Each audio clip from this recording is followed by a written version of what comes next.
That was weak. Alright, so boom. Well grown, bro. Welcome back to another installment of Edutainment, the place where you are laughing, but most importantly, where you are learning something that you can apply to your own personal life and make it better. Now, when it comes to talking about your experiences with finances on YouTube, it's a bit more of a hassle. You gotta shoot the video, edit it, and then post it. But this is why I love forum sites such as Quora and Reddit, where people talk about their history or their experiences with love, relationships, but in this case, we're talking about money. And you love money, I love talking about money. So these are some signs someone makes terrible financial decisions. Maybe it's you, maybe it's her, maybe it's him, maybe it is I. About to find out, let's go. What screams I make terrible financial decisions? We've been dating for 3 months, of course let's join bank accounts. Buying something really expensive like a motorcycle or a nice rifle, then deciding you're tired of it and reselling it for half the price only a week later. I knew a guy who did exactly that. It was astonishing. It's like, dude, you just lost thousands. First of all, we are not joining our accounts unless we are married. Even if that is, you should at least have, when you're married, you should have your own separate account, a joint account, and then each one should have their own separate account. Joining accounts when you're just in a relationship, not like boyfriend, girlfriend, nope. And with the motorcycle part, right?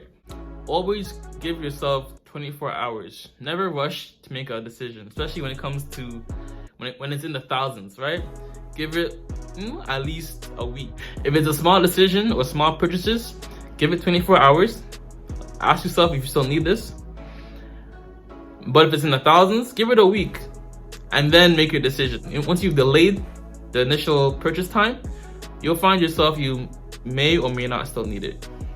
I worked at a store called Vintage Stock. It's a lot like GameStop. We had people like that for us too. We were in the same strip center as a GameStop and we paid out less cash than they did. A guy came in saying he was playing our system by buying our cheap and selling it to GameStop. Like buying a used PS4 from us for like $300 and selling it to GameStop for like $100 instead of to us for $80. Like you didn't make $20, you spent $200. WTF. When you ask them how much they paid for something and they only know how much it costs them on monthly payments. This is a great example. That financing shit? No sir. No sir, me. When you ask someone how much they pay for something and they only know the monthly payments. What more do you want from me?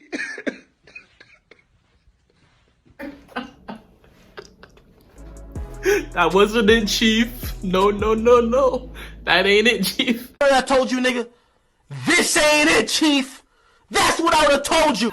Anytime you can buy something outright and full in cash, like right then and there, do it. You're better off because when you finance something, you never know, right? You may lose your job. You can't make the monthly payments anymore. Now, it's affecting your credit score and stuff like that, right?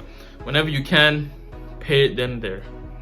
This is a great example. I didn't realize how many people must do this. I bought a truck years ago and after test driving it, I told the salesman that I would buy it if, after my trade in the loan on the used but new to me, truck was $10K or less. He agreed. They wrote up my paperwork and they say, hey, the payment is only $XXX. That's less than what you were looking for. Isn't that great? So I replied, yeah, but what's the total loan amount? Oh, I don't know, I'd have to look. So he digs through the docs and the loan was like $12K. I pretty much told him get bent or take $2K off that loan amount. They ended up dropping it down to the $10K I told them I was willing to pay. I'm assuming, however, that many people wouldn't have given the loan amount a second thought after hearing the payment was lower than what they were expecting. I'm going to remember this tactic and save money someday. Thanks, stranger.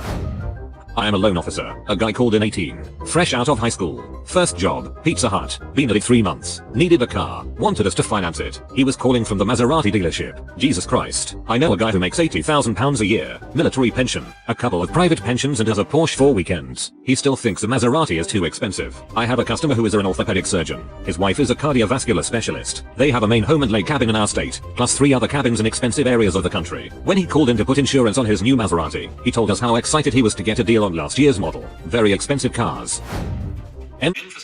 When it comes to cars, bro, it's time and time again. You're better off buying it 3 or 4 years after its initial release date. Because at that point is when most of its depreciation is gone. When you buy a new car, 2020 model, you are not gonna be able to sell it for the same price you just bought it for. Understand? If you're comfortable with that decision, comfortable with that purchase, do you. But also understand that more than likely you're not going to be able to sell it at that same price. How much you saved versus how much you spent. Look what I got. Originally $25,000, but I got it for $5,000. I saved $20,000 number, you spent $5,000. This is why I hate shopping at Kohl's. The cashier having to say, oh look, you saved X dollars after ringing you up is irritating. I constantly want to say, no, I spent Y, but I know it's not the cashier's fault, they have to say it.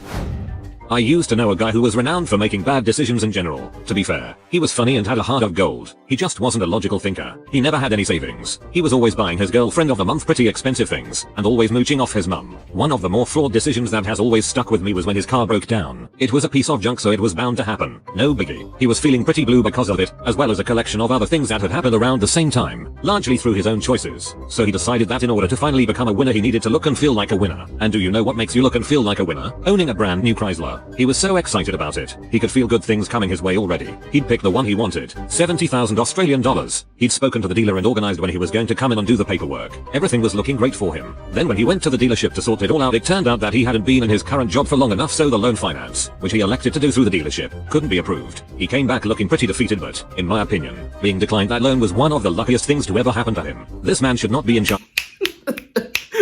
The universe works in mysterious ways. He said his girlfriend of the month. And when it comes to the savings, right?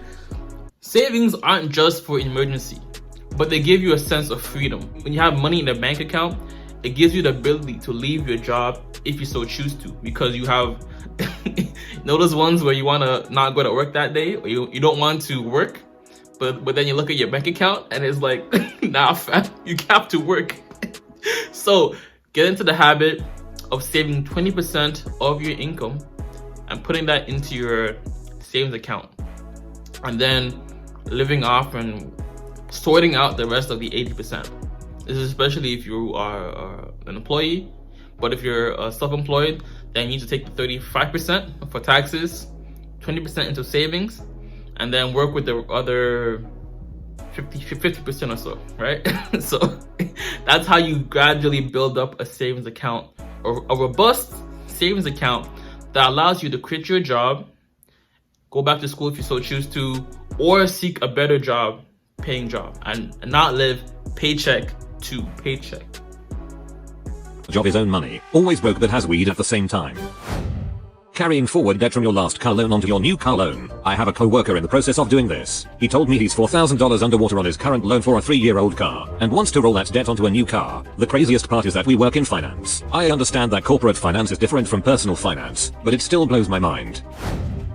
Unable to remember what they wrote checks for and or unwilling to write down what they wrote checks for. My boss charity just sent out the legally required receipts for charitable donations. Each receipt says thank you for your donation of X to charity name. It's so people can list it as a charitable donation on their taxes, and so we have a list in the event of an audit. I have fielded no fewer than a dozen calls this week along the lines of, what is this receipt for? I didn't write a check, and no one is polite about it either. They're all in full-blown panic mode. I have photocopies of their checks with the check numbers, which I send them. Suddenly they remember that check they wrote all of a week ago, but somehow never wrote down in their checkbook or whatever system they use. Seriously people, pay attention. I'm a bank teller and we get calls daily from people who need us to go over the checks that have come out of their account, who they were written to, and the amounts. Just write them down. And if you need to know which ones have come out, wait for your statement. Don't write checks you don't have the money for, and you won't have to worry about whether or not a check has been paid. Edit. I've gotten enough replies about carbon copy. This is why I check my bank account every single day. If you get into the habit of checking your bank account every single day, you not only will you be able to see any malicious activity or any scam activity going on, but you will just get an audit, a daily audit of yourself and what's going out and what's coming in. Because the times where I haven't checked my bank account for a long period of time are the times I've noticed where I spend the most money. So check your account every single day, whether it be on your app or whatever it is. Use duplicates that. I'm gonna put my general response here. Most of the clients that do this are seniors with senior checking accounts. Those accounts get free standard checks, which unfortunately do not come with duplicates. It'd be probably $10 to $15 to upgrade, but usually they prefer free. Also, who hasn't heard of online banking? They literally give you pictures of the checks that are withdrawn from your account. I work for a bank and even I check my account pretty much every day. See? Ask your friends on FB for $250 to pay your bills. Then post pics the next day of you at the movie theater with $40 of snacks. I have a friend who asks to borrow more than she actually needs so that she can still go out and party. For example, she may only need $200 but will ask for $300 so that she has an extra $100 to buy booze and party with. Edit. A lot of you are asking if she pays back. She has always paid me back. Not sure about the many others but wouldn't be surprised. But not when she says she will. It took her nearly 3 months. 3 months after the date she told me she would be able to pay me back. To pay me back $100. I've also witnessed her borrow money from someone to pay back someone else. I have reason to believe. I borrowed money from someone to pay back someone else. Yo, my nigga. What the?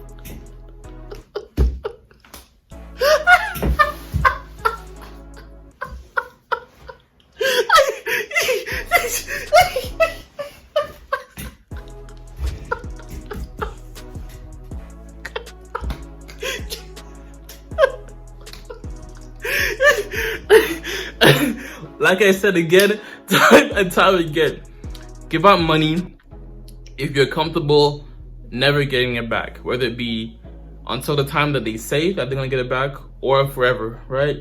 Never lend out money to friends, family, whomever and whoever, unless you're comfortable never getting that money back.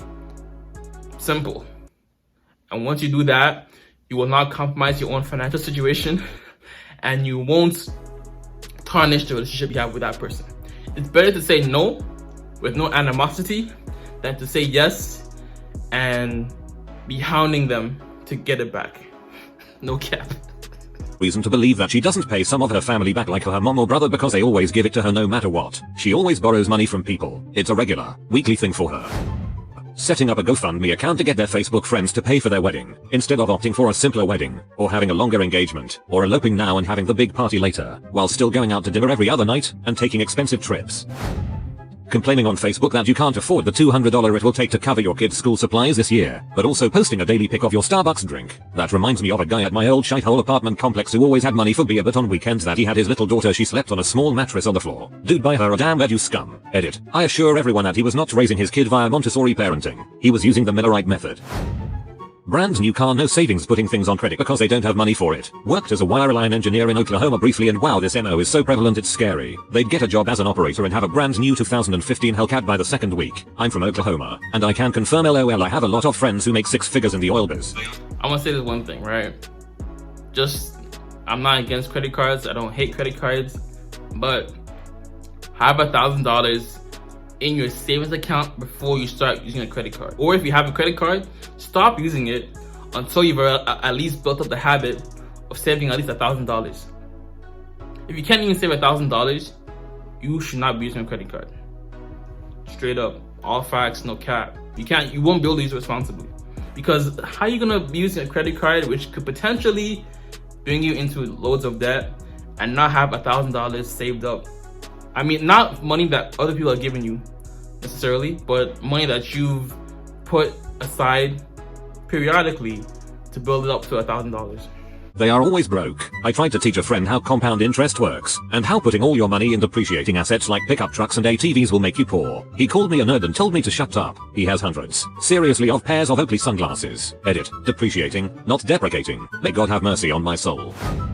When your car costs more than your yearly salary, gambling new car every couple of years savings. But it's not much because transfers to checking are so easy. Oh, wait, that's me. I make terrible financial decisions. Honestly, if your savings account has anything in it at all, I feel like you're doing better than most. If you have a savings account with even a $0 balance, you're doing better than most. I don't have a savings account. I figure it's about the same thing as having it all in my checking account. No point now that savings accounts interest rates are nearly 0%. Gambling not inherently bad, but you can go down a dangerous road if you are bad at money management. As long as you have money put aside for gambling that you can afford to lose, and you don't go beyond those funds, you're in the clear. Hopefully y'all learned something. Hopefully these things can be applied to your own personal life to make it better, and that you don't get lost in the sauce of having money, because your net worth is greater than your income. You can make as much money as you want, but having debts and liabilities, more of those than assets, nah, fam. But yo, God bless. Much love, peace and joy. Namaste. Always remember, if it doesn't feed you, don't water it. And too much of any good thing is good for nothing. How y'all doing today? Hopefully you're doing more and saying less. Deuces. and this shit froze.